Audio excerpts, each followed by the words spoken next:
Bismillahirrahmanirrahim. This is lecture number 17 from class 10th physics.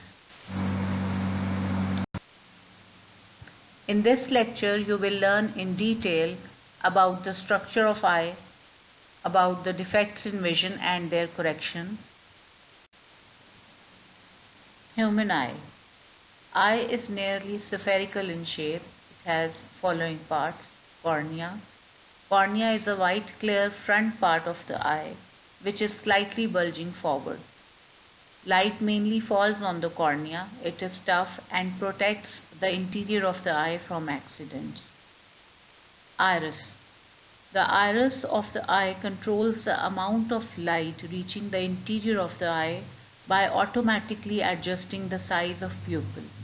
The iris is the part of the eye which gives it color to the eye, such as black, brown and green.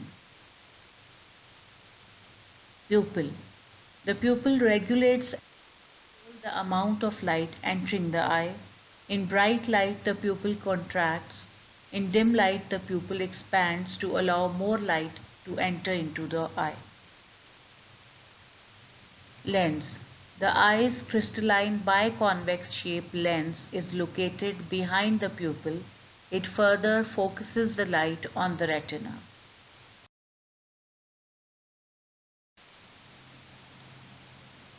Ciliary muscles. The lens is contracted and relaxed by ciliary muscles.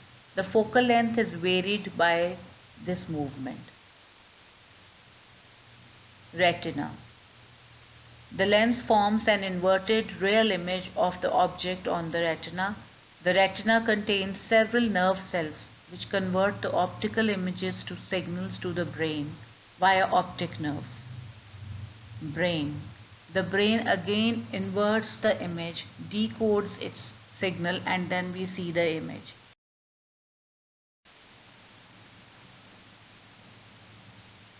Now consider some definitions. Accommodation.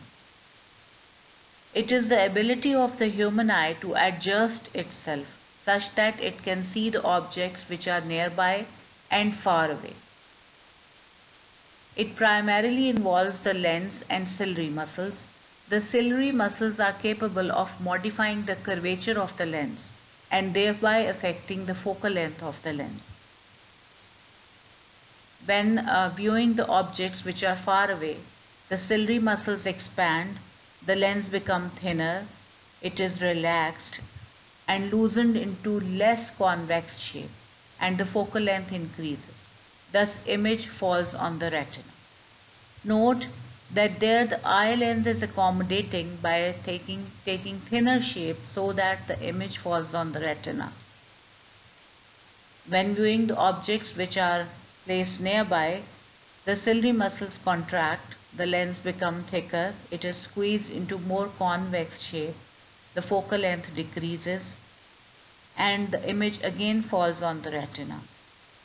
In this case, the eye lens is accommodating by taking thicker shape so that the image falls on the retina.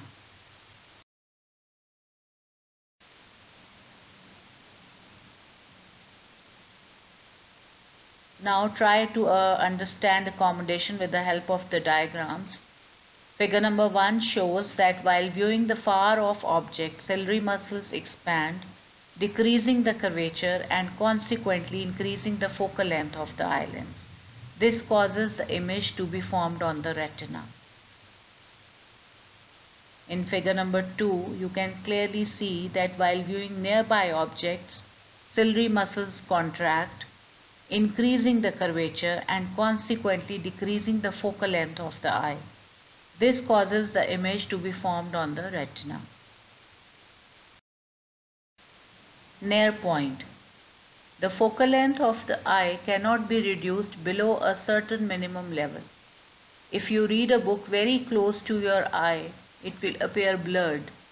The minimum distance at which objects can be seen most distinctly without strain is called the least distance of distinct vision. It is also called the near point of the eye.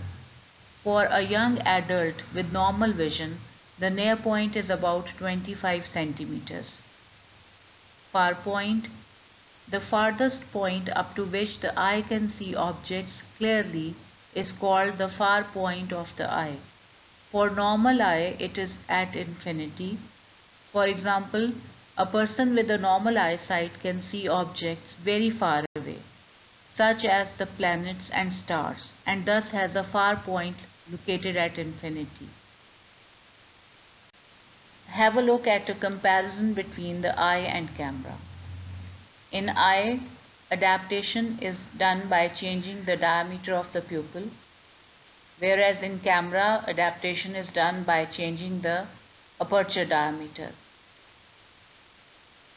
In eye, accommodation is done by the change in the shape of the lens, whereas in camera, the accommodation is done by changing the position of the lens forward or backward. Eye forms a real and inverted image. Camera also forms real and inverted image. In eye, image is formed on the retina, whereas in camera, image is formed on the film. There are two types of defects in vision: nearsightedness and farsightedness. Nearsightedness. A person with nearsightedness can see nearby objects clearly. He cannot see far away objects. The far point of the nearsighted eye is nearer than infinity. The causes of nearsightedness are excessive curvature of the eye lens and elongation of the eyeball. Due to these two causes, the image of the distant object is formed in front of retina and not on the retina.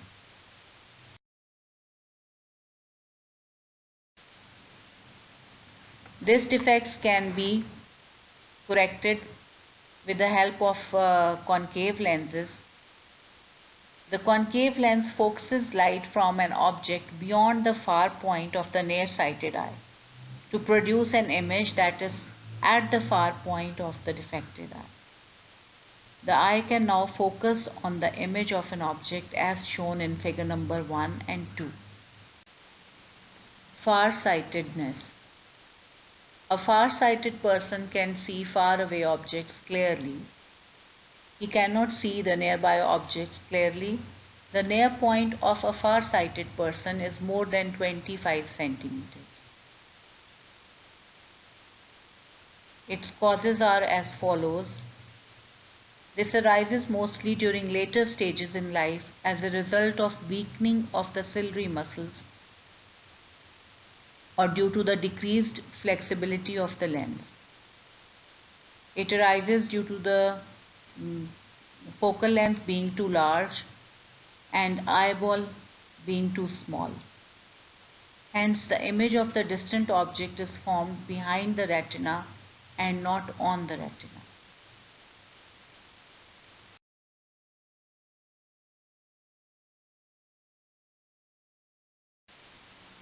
It can be corrected by using the convex lenses.